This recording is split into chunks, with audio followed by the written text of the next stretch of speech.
पति बहुत ज़्यादा अपनी पत्नी से गुस्सा था। उसने अपनी पत्नी से बातचीत करना भी बंद कर दिया था। लेकिन अचानक से एक दिन वो एक गिफ्ट बॉक्स में रखकर अपनी पत्नी के सामने पहुंच जाता है। पत्नी सोच में पड़ जाती है, क्या आखिर भला इसमें क्या हो सकता है कि उसका पति उससे इतना ज़्यादा गुस्सा है और फिर भी उसके लिए एक तोहफ़ा लेकर आया है। ऐसा क्या गिफ्ट लेकर आया है? जब वो अपनी पत्नी के पैरों में गिफ्ट रखता है और पत्नी उस गिफ्ट को खोलकर देखती है तो उसकी चीख निकल जाती है, क्योंकि उस बॉक्स के अंदर उसकी पत्नी के प्रेमी का काटा हुआ सर था। लेकिन बड़ा सवाल यह था कि उसके पति ने यह सब क्यों किया। दोस्तों, चलिए आपको कहानी विस्तार से सुनाते हैं। उससे पहले मेरे चैनल को सब्सक्राइब कर लीजिए। दोस्तों, आज की जो घटना है वो तमिलनाडु के काशी जिला की है और इस जिले में एक गांव पड़ता है कुंदनपुर। कुंदनपुर में एक पति पत्नी रहते थे। पति राजेश, जिसकी उम्र 24 साल थी, उसकी शादी 2 साल पहले वहीं की एक लड़की से होती है। लड़की का नाम सलोनी था। सलोनी बेहद ज़्यादा सुंदर थी। राजेश सलोनी को बहुत प्यार करता था। जैसे कि शादी के बाद सबकी ज़िंदगी नॉर्मल चलती है, वैसे ही राजेश की ज़िंदगी नॉर्मल चल रही थी। वह सुबह काम पर जाता, शाम को वापस आता, अपनी पत्नी के साथ खुश रहता था और आगे की प्लानिंग कर रहा था कि हम थोड़ा रुपए बचाकर ज़मीन खरीद लेंगे, ये कर लेंगे, वो कर लेंगे। और अपनी पत्नी से ये भी बोल रहा था कि अपनी शादी को इतना टाइम हो चुका है, एक बच्चे की भी तैयारी करेंगे। अच्छी, लेकिन शादी को महज 3 साल होने के बाद राजेश देखता है कि उसकी पत्नी अब उससे ठीक से बातचीत नहीं करती। जब वो काम से वापस आता है तो ना ही उससे वो बातचीत करती है और ना ही किसी बात में चर्चा करती है। जबकि राजेश घर आता है तो वो देखता है कि उसकी पत्नी फ़ोन पर किसी से बातचीत करती रहती है। उसके आने के बाद वह फ़ोन काट देती है और फिर फ़ोन पर मैसेज टाइप करने लगती है। 2 दिन, 3 दिन, जब ज़्यादा दिन गुजर जाते हैं, रोज़ रोज़ का यही हो जाता है, तो वो एक दिन फ़ोन को चेक करता है और अपनी पत्नी से पूछता है कि आखिर तुम किस से बातचीत करती हो, कौन है वो? तो सलोनी बोलती है, मेरी फ्रेंड है जिसकी नई शादी हुई है, तो वो मुझे पूछताछ करती रहती है कि आखिर शादी के बाद क्या होता है, तो मैं बातचीत करती रहती हूँ। वैसे भी मैं पूरे दिन घर में अकेली रहती हूँ, बोर हो जाती हूँ, तो इसलिए फ़ोन को यूज कर लेती हूँ, फ़ोन पर बातचीत कर लेती हूँ। राजेश इस बात पर यकीन कर बात ख़त्म कर देता है। अब 1 डेढ़ महीने बाद इस बात को गुजर जाता है कि एक दिन राजेश का एक दोस्त राजेश को बताता है कि हमने तुम्हारी पत्नी को आज बाज़ार में एक के साथ बाइक पर घूमते हुए देखा था और वो बाइक पर जिस शख्स के साथ घूम रही थी वह अपने ही गांव का दिनेश था। दिनेश की उम्र 26 साल थी। वो भी वहीं पर अपने माता पिता के साथ खेतीबाड़ी का काम करता था। दिनेश शादीशुदा नहीं था।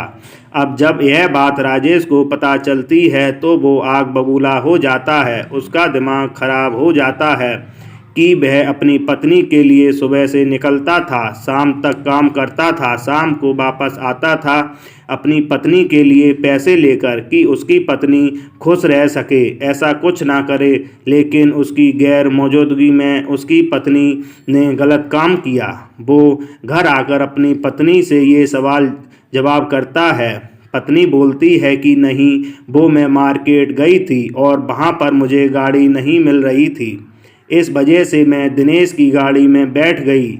ऐसा कोई मेरा मामला नहीं है, क्योंकि दिनेश हमारे गांव का है, इसलिए मैंने अपना समझकर उसकी गाड़ी पर बैठ गई, वरना मैं गांव में कब तक वहां पर खड़ी रहती। लेकिन राजेश को अब शक हो चुका था, इसलिए राजेश अपनी पत्नी पर नज़र रखना शुरू कर देता है और वो एक दिन उसको फ़ोन पर वीडियो कॉल करते हुए पकड़ लेता है। फिर वो अपनी पत्नी के साथ मारपीट करता है। दिनेश के पास पहुंचता है। दिनेश से बोलता कि देखो, मैं शादीशुदा हूँ, मेरी पत्नी है, वो हम दोनों की अच्छी खासी फैमिली है, सब कुछ है। तुम बीच में घुसकर मेरे पति पत्नी के रिश्ते को तोड़ रहे हो। शादी हमारी टूट जाएगी। इन विवादों में अपनी पत्नी को तलाक दे दूंगा। तलाक देने के बाद तुम भी उससे शादी नहीं करोगे, ये बात मुझे पता है। इतना कहकर राजेश घर वापस चला आता है। उसको लगता है कि उसकी पत्नी यह सब बंद कर देगी, क्योंकि पत्नी बोलती है कि आगे से ऐसी कोई गलती नहीं होगी। लेकिन फिर 2-3 महीने गुजरते हैं और वो पत्नी को रंगे हाथों एक साथ घूमते हुए बाइक पर पकड़ लेता है। और पत्नी इस बार कोई सफाई नहीं देती, जरा सी भी सफाई नहीं देती। वो बोलती है राजेश से, मुझे तुम्हारे साथ नहीं रहना, मैं जा रही हूँ। और वो अपने पिता के घर चली जाती है। अपने पिता के घर जाकर रहने लगती है। वह 1.5-2 महीने से अपने पिता के घर रह रही थी और पिता को भी जरा सी भी परवाह नहीं थी, किसी को कोई परवाह नहीं थी। इधर दूसरी तरफ जो राजेश था वो सच्चा प्यार करता था अपनी पत्नी से, बेशुमार प्यार करता था, इसलिए वो अपनी पत्नी को तकलीफ नहीं दे सकता था।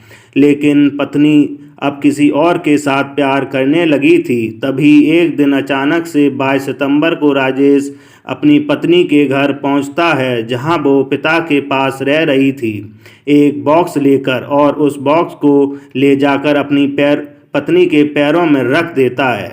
पत्नी समझती है कि पति क्या लाया है, इतने महीनों से बातचीत नहीं हुई है, शायद कुछ गिफ्ट लाया है। जैसे ही पत्नी उस बॉक्स को खोलती है तो उसमें उसके प्रेमी दिनेश का काटा हुआ सर था। उसको देखकर सलोनी चीखने लगती है और सलोनी के पिता भागते हुए आते हैं।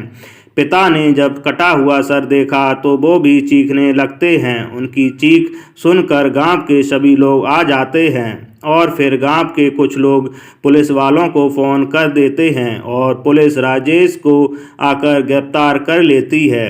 राजेश पुलिस और गांव वालों सभी को इस घटना की पूरी कहानी बताता है कि जब से उसकी पत्नी घर छोड़कर अपने मायके चली आई थी, तब से उसने कामकाज करना बंद कर दिया था, क्योंकि उसकी ज़िंदगी पूरी तरीके से बर्बाद हो गई थी और उसकी ज़िंदगी को बर्बाद करने वाला था दिनेश, जिसने उसकी पत्नी को फंसाया अपने प्यार के जाल में। उसको पता था कि वो शादीशुदा लड़की है, फिर भी उसने उससे बातचीत दिनेश की थी और इसलिए वो 22 सितंबर को दिनेश के खेतों में पहुंचता है। दिनेश वहां खेती बाड़ी कर रहा था और इसी बीच वह धारदार हथियार से दिनेश के ऊपर हमला कर देता है। दिनेश जब तक कुछ समझ पाता, वह उसके धड़ से उसके सर को अलग कर देता है और जो बॉक्स लेकर गया था उस बॉक्स में सर को रखकर अपनी पत्नी को गिफ्ट कर देता है और कहता है कि देखो, मैंने तुमको समझाया, अगर मेरी बात मान लेती तो तुम आज मेरे साथ होती,